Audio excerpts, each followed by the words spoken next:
আসসালামু আলাইকুম ভিউয়ার্স। আশা করি আপনারা সকলেই ভালো আছেন। আ আজকের এই ভিডিওটিতে আপনাদেরকে আমি জানাবো ২০২৪ সালের বাসের মার্কেট সম্পর্কে।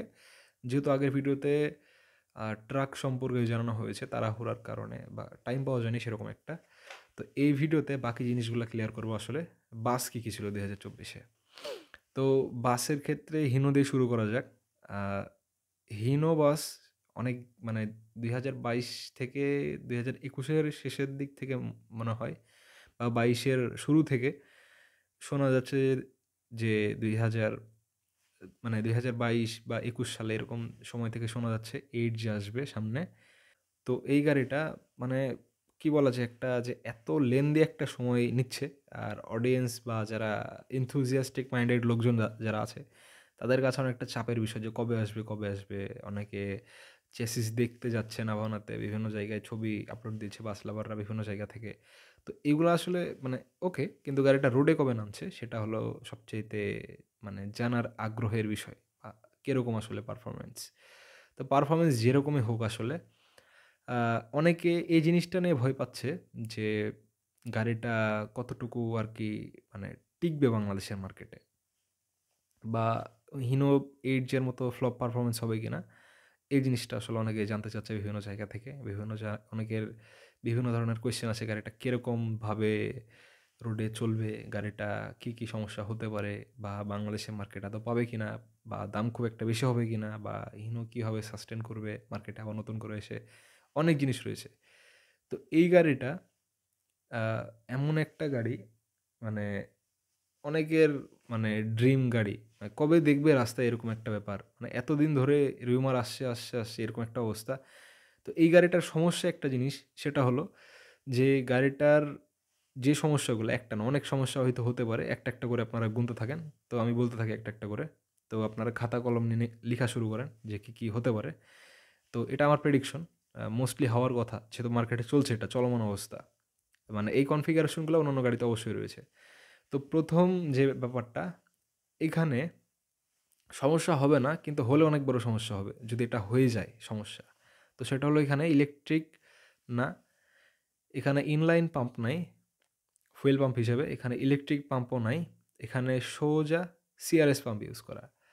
তো সিআরএস পাম্পে কি হয় যে সিআরএস আমার যতটুকু ধারণা, সিআরএস পাম্পে যেই পাম্পের রোটার থাকে, এখানে ইঞ্জিন অয়েল আসে। ইঞ্জিনের যে মেইন মানে মোবিল চেম্বার বাংলায় আপনারা মোবিল নামে চিনেন। তো ওই তেলটা যেখানে থাকে নিচে, ওখান থেকে পাইপ দিয়ে উঠিয়ে যে নির্দিষ্ট মোবিলের পাম্প আছে সেটা ওখান থেকে নিয়ে সিআরএস পাম্পের যে রোটারটা থাকে যেটা ঘোরে আসলে চাকতি জিনিস।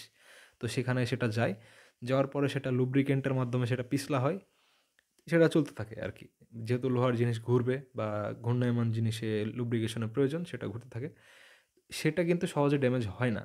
এটা কোম্পানি গ্যারান্টেড বলছে। যেরকম আপনারা দেখবেন যে আইসার এর ৩০-১৫ তে এই জিনিসটা আছে টেকনোলজিক্যাল দিক থেকে। তো এটা এভাবে কাজ করে। কিন্তু এটার সমস্যা হয় না। এখানে সমস্যা হয় ইনজেক্টরে। এখন এটা তেলটা একটা নির্দিষ্ট মাপে যায়। একটা নির্দিষ্ট এরকম পাইপের মতো রয়েছে। মানে আমার অতটাও এক্সপেরিয়েন্স নেই সামনাসামনি দেখার। মানে থিওরিটিক্যালি অনেক কিছু জানা আছে। কিন্তু এই জিনিসটা এত ছোট মানে ইঞ্জিনের সাথে ফিট করা। ইঞ্জিনের সামনে দাঁড়িয়ে থেকে মানে কেবিনের নিচে যেয়েও মানে হাতড়ানো মানে খুঁজে বের করাটা খুব কঠিন হয়, ডিফিকাল্ট হয়। মানে এত ছোট জিনিস আসলে সূক্ষ্ম। মানে লাইন পাম্প বা ইলেকট্রিক পাম্প বোঝা যায় আসলে এখানে পাম্প রয়েছে। কিন্তু এটা ছোট ওই তুলনায় অনেকটা। সেটা মানে বোঝাটা অনেক কঠিন সেই ক্ষেত্রে। তো এই জিনিসটা মানে লুব্রিকেশন তো হয়। কিন্তু এখানে মানে একটা নির্দিষ্ট পাইপ রয়েছে সেখান দিয়ে তেলটা যায়। যাওয়ার পরে ইনজেক্টরে যায়। ইনজেক্টরে যাওয়ার পরে নরমালি যেভাবে কাজ হয় সেরকম হয়। এখানে পাম্পে সমস্যা হয় না, ইনজেক্টরে সমস্যা হয়। ইনজেক্টর এখানে 6 সিলিন্ডারের ইঞ্জিন যেহেতু নজেল ইনজেক্টর যেটা আপনারা নজেল নামে চিনেন, অনেকে ইনজেক্টর নামে চিনেন। আ ছোট সাইজের মানে আমার সব গাড়ির ইনজেক্টরের ধারণা নাই। দাম সম্পর্কে ধারণা নাই। কোনটা কবে নষ্ট হয়, কি সমস্যা হয় ইনজেক্টরের। জাম হয়ে যেতে পারে বা ক্ষয় হয়ে যেতে পারে। অনেক ধরনের সমস্যা হয়। খারাপ তেল বাংলাদেশে বিভিন্ন জায়গায় রয়েছে। বিভিন্ন পাম্পে অনেক খারাপ তেল দেয় বা তেলটাই খারাপ আসলে। মানে যেহেতু লো স্ট্যান্ডার্ডের। তো মানে এমনিতে নরমালি তেলটা খারাপ অল বাংলাদেশে। তো সেই ক্ষেত্রে ইনজেক্টর অনেক সময় সমস্যা হয়। তো এই সমস্যা হয় কিন্তু ইনজেক্টর যেটা রয়েছে, ইনজেক্টরের একেকটা দাম আসে। মানে আমার যত ধারণা মাহিন্দ্রার যেই বুলেরো গাড়িটা রয়েছে সেটার অনেকদিন আগে শোনা হয়েছিল যে এটার দাম প্রায় 40,000 এর কাছাকাছি আসে বা মানে ঐরকম ৩৫-৪০ একটা ইনজেক্টরের দাম। এটা বিভিন্ন গাড়ির ক্ষেত্রে বিভিন্ন ভেরি করে। তো হিনোরটা অবশ্য অনেক বেশি হওয়ার কথা একেকটা নজেলের। প্রায় যদি ১০,০০০ ও বেশি হয় তাহলে পার ইনজেক্টর যেটা ৫০,০০০ বা ৪৫,০০০ হতে পারে হিনোর যেহেতু। মানে কোয়ালিটির ক্ষেত্রে তো কোনো কম্প্রোমাইজ হবে না হিনোর জিনিস বা হিনো নিজে বানাক বা আফটার মার্কেট সোর্স করুক যেখান থেকে হোক। ৬ টার দাম ৳৩,০০,০০০। এখানে আপনার পাম্পে সমস্যা হবে না, এখানে ইনজেক্টরে সমস্যা হবে। মানে যেই সিআরএস পাম্প রয়েছে। কিন্তু এটা না হওয়ার চান্স বেশি হিনোর যেহেতু লং টাইম রিলায়েবিলিটি আছে। কিন্তু এখানে সমস্যা হবে যে এখানে মিস্ত্রিরা এই জিনিসটা ঠিক করতে এক্সপার্ট না। মানে সমস্যা হবে, সমস্যা ঠিক হবে। কিন্তু আমাদের যে আশেপাশে যে মিস্ত্রিগুলো রয়েছে তারা কিন্তু এই জিনিসগুলো অতটা ইউজড টু না। এখানে সমস্যাটা ভেজালটা বাধে। তার পাশাপাশি এটাতে আমার মনে হয় যে যেহেতু এখানে সিআরএস পাম্প ইউজ করে এখানে মোস্টলি এখানে ইসিইউ ইউজ করা রয়েছে। আপনার ড্যাশবোর্ড বা যে মিটার বোর্ড সেটা দেখলে বুঝবেন যে কতটা অ্যাডভান্স হিনো 8 এর অনেকে ছবি আপলোড দিচ্ছে বা গিয়ার লিভারের কাছে থেকে বা অন্যান্য জিনিসগুলা তো কেবল কানেকশন অন্যান্য জিনিস দেখলে বুঝতে পারবেন এখানে হয়তো ইসিইউ রয়েছে। আমি সামনাসামনি যদি দেখি সামনাসামনি যে তাহলে আমি জিনিসটা আপনাদের সামনে দেখাতে পারবো যে এখানে আছে কিনা আদৌ। তো ইসিইউ থাকার চান্স অনেক বেশি কারণ এই ধরনের অ্যাডভান্স পাম্প ওটা ছাড়া চলা মুশকিল। তো ইসিও থাকবে। ইসিও যদি নষ্ট হয় অনেক গাড়ির কোম্পানি ইসিওটাই চেঞ্জ করতে রিকমেন্ড করে। যে ইন্ডিয়ান ব্র্যান্ডগুলা রয়েছে। মানে অনেক ক্ষেত্রে ৫০, ৬০, ৭০, ৮০,০০০ এরকম দাম পড়ে ইসিওর। কারণ এটা সফটওয়্যারের জিনিস এটা ঠিক করবে। কিন্তু এটা আসলে খুলে ফেলে দেওয়াটা একটু অন্যরকম লাগে, ডিফিকাল্ট লাগে যে এটা তো আসলে এরকম না। অনেক বিভিন্ন জায়গায় নষ্ট হয়, সমস্যা হয়, আপডেট দেয়। কিন্তু একদম খুলে ফেলে দেওয়ার চান্স খুবই কমই দেখা যায়। অন্যান্য জায়গায় আপনারা দেখেন যে BMW, তারপরে Mercedes Benz, তারপর বিভিন্ন আ পারফরম্যান্স কার বা স্পোর্টস কার এগুলা টিউন করা হয় ইসিওর মাধ্যমে, কম্পিউটারে কোড করে বা ল্যাপটপে। তো এই জিনিসটা এখানে ইস্যু। মানে ইসিও ইস্যু এখানে। ২ টা মানে সমস্যা গেল। আর এখানে যে অন্যান্য গাড়িতে যে ফাংশনগুলা ছিল না, হয়তো এক্সহস্ট ব্রেক আগেরটাতে ছিল না, এখানে আছে। তার সাথে, সাথে এখানে আ কেবল শিফটিং মেকানিজম হয়তো থাকার কথা গিয়ার লিভারের ক্ষেত্রে। যদি না থাকে তো অনেক ভালো। থাকার কথা যে সাইজের এখানে তার গিয়ার লিভারটা ছোট সাইজের ইউজ করেছে হয়তো থাকার কথা। যদি থাকে তাহলে ৩ নাম্বার সমস্যা। আর যদি না থাকে তাহলে নাই। আর তার সাথে এখানে যে ডিসপ্লেটা ইউজ করা মানে যেটা যে ড্রাইভার ইনফরমেশন ডিসপ্লে।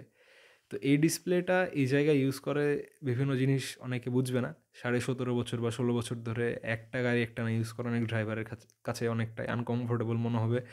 কারণ যারা টাটা চালিয়েছেন, যারা লিল্যান্ড চালিয়েছেন সেগুলাতেও আছে বাট অনেকটা মার্সিডিজের যেই বাসে রয়েছে সেটার সাথে অনেকটা কানেক্টেড। সেটার সাথে অনেকটা মিল পাওয়া যায়। অ্যাডভান্স যেই ড্রাইভার ইনফরমেশন ডিসপ্লে সেটার কাছাকাছি। তো এটা হয়তো 8 জের ক্ষেত্রে সমস্যা হতে পারে। তার সাথে ব্রেকিং সিস্টেম এখানে হয়তো এবিএস ইনক্লুডেড থাকতে পারে। ব্রেকের ক্ষেত্রে আ এবিএস এখানে এবিএস হয়তো থাকতে পারে, নাও থাকতে পারে। তার সাথে এখানে যে অ্যাডজাস্টমেন্ট স্টিয়ারিং সিস্টেম রয়েছে, তার সাথে এখানে আগের চাইতে ইলেকট্রনিক সিস্টেম কিন্তু অনেক আপডেটেড। মানে আমি অনেক কিছুই এখানে ধারণা ক্ষেত্রে বলছি। সেটা সামনাসামনি যদি ধরে দেখতে পারি সেটা কিন্তু আপনাদেরকে আমি দেখাতে পারবো কোথায় কী রয়েছে। তো ছবি দেখে অতটাও মানে ক্লিয়ার কাট বলা সম্ভব না। তো পাম্পের ক্ষেত্রে সমস্যাটা কিন্তু পার্মানেন্ট ধরে নিতে পারেন ইসিওর ক্ষেত্রে। এগুলো সমস্যা না। কিন্তু আমাদের এখানে মিস্ত্রিগুলা কিন্তু তারা কিন্তু এগুলো নিয়ে কাজ করে না বা কাজ করতে চায়ও না। তো করতে না করলে তারা প্র্যাকটিস করবে কোত্থেকে, শিখবে কোত্থেকে? তো না করে, করে তারা আসলে পারে না এক কথায়। তো না পারার কারণে সোজা কোম্পানির কাছে যেতে হয়। কোম্পানির অফিসিয়াল সার্ভিস নিতে হয় যেটা অনেকটাই কস্টলি হয় অনেক ক্ষেত্রে। অনেকেই নিতে চায়, অনেকে নিতে চায় না। তো এটা গেল 1 যে সমস্যা। সরি 8 যে সমস্যা। এখন যদি 8 জের মার্কেটটা এরকম। মানে 8 জে আসার আগে যে পরিমাণে মার্সিডিজের যেই OF1623 যে বাসটা বিক্রি হচ্ছে, সেটা এত পরিমাণে বিক্রি হচ্ছে কিন্তু মানে কোনো কোম্পানি হয়তো তাদের বাজেটই শেষ নতুন বাস কিনার। তো হিনো বাজারে এসে যাবে কিন্তু হয়তো দেখা যাবে তারা বাস নিতে যাচ্ছে না। এরকম একটা পসিবিলিটি হয়তো হতে পারে আমার মনে হচ্ছে। হয়তো হতে পারে। কারণ যে পরিমাণে মার্সিডিজের বিক্রি হচ্ছে মানে খুব ফাস্ট। তো এটা এক ক্ষেত্রে হেলদি যে ইউজ যদি বেশি হয় পার্টস বেশি অ্যাভেলেবেল হবে। আর ইউজ যদি কম হয় তাহলে পার্টস অনেক দোকানদার রাখতে চাইবে না বা কোম্পানির কাছে অনেক সময় থাকে না। তো অনেক ব্যাপার রয়েছে। মিৎসুবিশি ফুসো হয়তো আসা বন্ধ। মার্সিডিজটাই তারা কন্টিনিউ করছে। আ যারা বাংলাদেশে বাজারজাত করে থাকে গাড়িটা। তার সাথে এখানে টাটার নতুন একটা বাস এড হয়েছে অনেকদিন আগেই। সেটা হলো ১৬১৬ কমফোর্ট। এটার সাসপেনশন লিল্যান্ডের এন্ট্রি লেভেলের সেগমেন্টের যে বাসগুলা, সরি এন্ট্রি লেভেল না, একটু লোয়ার লেভেলের যে বাসগুলা রয়েছে 180 বা লিল্যান্ডের ১৬১৬ বা এই সাইজের যে বাস, সেগুলোর সাথে কম্পিটিশন দিচ্ছে। সাসপেনশনটা মোটামুটি ভালো স্টেবল শোনা যাচ্ছে। ইঞ্জিন সাউন্ড হয়তো কম হওয়ার কথা। আর এয়ার সাসপেনশন যেহেতু নাই, এটা অবশ্যই দেওয়ার প্রয়োজন ছিল টাটা কোম্পানির ক্ষেত্রে, যেহেতু এটা বাংলাদেশের জন্য স্পেশালি বানানো। লেল্যান্ড কিন্তু এরকম বানায়নি, কিন্তু টাটা বানিয়েছে। এয়ার সাসপেনশনটা দিলে হয়তো ভালো হতো। হয়তো দাম একটু বেড়ে যেত, কিন্তু কোয়ালিটি অনেকটা বেড়ে যেত। তো এই জিনিসটা এখানে কম রয়েছে। আর লেল্যান্ডের ক্ষেত্রে লেল্যান্ডের যেই মানে একটা অথেন্টিক যে বাসটা 12 এমএফই, সেটার সাকসেস কিন্তু কন্টিনিউয়াসলি চলছে। সেটা সম্পর্কে হয়তো নেক্সট কোনো ডকুমেন্টারি টাইপ একটা ভিডিও দিতে পারি। দেখা যাক কবে পসিবল হয়। আর এখানে আর কোনো কম্পিটিশনে মিৎসুবিশি ফুসো সেটা এখনও ডিসকন্টিনিউ। ইসুজুর বেশ কিছু গাড়ি থাকছে, 134 কিউ মেবি। তো এই গাড়িটা বেশ ভালো। আর ইসুজুর একটা রেয়ার ইঞ্জিন বাস রয়েছে। এই বাসটার যদি ড্রব্যাক বলা হয়, এই বাসটার ইঞ্জিনের যেই মানে ম্যাক্সিমাম টর্ক আউটপুট, এটা কিন্তু অনেকটাই কম। তো এটা মানে অনেকটা বলা যায় যে সবই ঠিক আছে, কিন্তু ইঞ্জিনের যে টর্ক আউটপুট সেটা যদি বেশি হতো তাহলে অনেকটাই বেটার হতো। মানে এটা রিপ্লেস করে হয়তো তারা 1100 বা 1200 এনএম টর্ক দেয় বা 1500 এনএম টর্ক দেয় ইসুজুর যে বড় সাইজের 22 চাকা বা একটু হেভি সাইজের ট্রাকের যে ইঞ্জিনগুলা, সেগুলা সেই সেগমেন্টের ইঞ্জিনগুলো ইউজ করা, যে রেয়ার ইঞ্জিন চেসিসগুলা, সেগুলো যদি তারা আনে উত্তরা মোটরস, তো এখানে কিন্তু একটা বেস্ট পারফরমেন্স দেওয়া সক্ষম, কারণ এই জায়গাটা অনেকটাই খালি রয়েছে রেয়ার ইঞ্জিন সেগমেন্টে। বাসটা দরকার আছে, কিন্তু বাসের যে পাওয়ার, কম্প্রেসর যদি একসাথে চালানো হয় গাড়িটা অনেক স্লো পিক আপ দেয়। আর গাড়িটার সাইজও অনেক ছোট, তো এটা মানে একটু অন্যরকম দেখতে মনে হয়, যে খুব একটা বেশি পয়সা উসুল প্রোডাক্ট না অনেক ক্ষেত্রেই। তো গাড়িটা ভালো, কিন্তু গাড়িটার কনফিগারেশন আরও বেশি হওয়ার দরকার ছিল বাংলাদেশের রোডের ক্ষেত্রে, ঘাটে ওঠার ক্ষেত্রে, উঁচা জায়গায় ওঠার ক্ষেত্রে। তো এই ছিল বাংলাদেশের বাসের মার্কেট। টাটা, অশোক লেল্যান্ড, তারপরে সরি আইসার এখানে বাদ গেছে।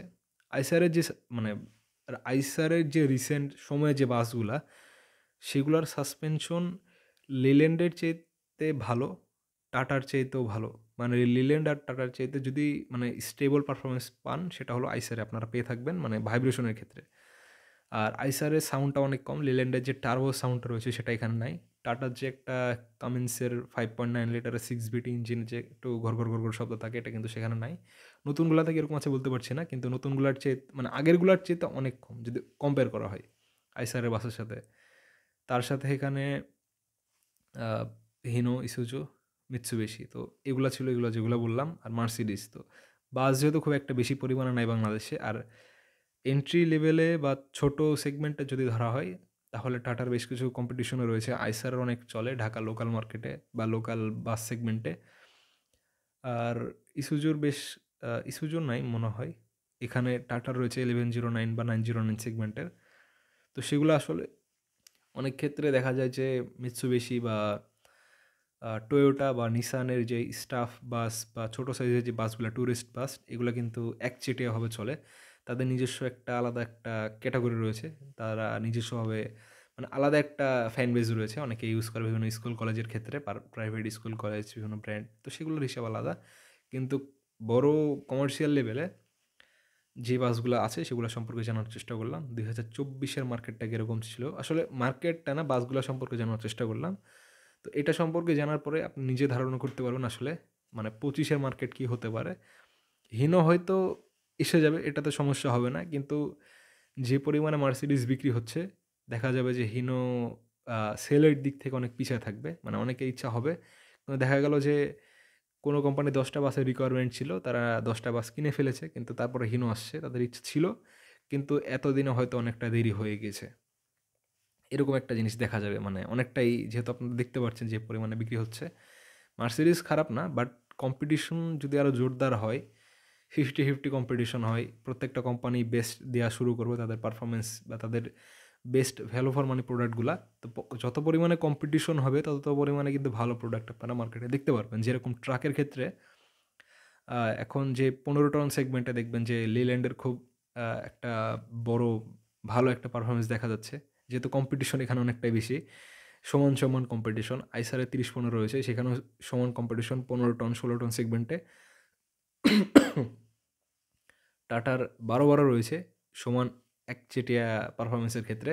তো ৩ টাই হাড্ডাহাড্ডি লড়াই করছে। একটা আরেকটার চাইতে বেটার কোনো ক্ষেত্রে। কোনোটা রিলায়েবিলিটি, কোনোটা সাসপেনশন, কোনোটা লোড বডি, কোনোটার এফিশিয়েন্সি, কোনোটার টেকনোলজি, কোনোটার ইউজার বেশি স্বাচ্ছন্দ্য বোধ করছে। তো এই জিনিসটা মানে মার্কেটিং চলছে একটার সাথে আরেকটার মানে তো এরকম যদি বাস সেগমেন্টে আমরা দেখতে পাই তাহলে কিন্তু ওই লিল্যান্ড বা আইসারের মতোই মানে ডে বাই ডে ভালো প্রোডাক্ট কিন্তু আমাদের সামনে আসবে, যেটা অবশ্যই সবারই প্রয়োজন। আর ভালো একটা জিনিস আমরা দেখতে পারবো। মানে day by day update improve. দেখা হবে নেক্সট কোনো একটি ভিডিওতে। সে পর্যন্ত ভালো থাকবেন। আর অবশ্যই 8J এর জিনিসগুলা মাথায় রাখবেন। কারণ 8J তে অনেক চেঞ্জ রয়েছে যেগুলো আরকি 1J এর মিস্ত্রি বা লোকাল মিস্ত্রিরা খুব একটা প্যারা খাবে ইউজ করার ক্ষেত্রে। তো সেটা নেক্সট আ জাতীয় প্রবলেম হবে যেহেতু জাতীয় বাস। তো দেখা হবে। আসুক আগে মার্কেটে তারপরে কি হয়। সে পর্যন্ত দেখা হবে নেক্সট কোনো একটি ভিডিওতে। আর অবশ্যই যেগুলা বললাম সেগুলো প্রেডিক্ট করা ছিল। আসুক তারপর অ্যাকচুয়ালি দেখা যাবে কি সমস্যা হয়, কি আর না হয়। আসসালামু আলাইকুম।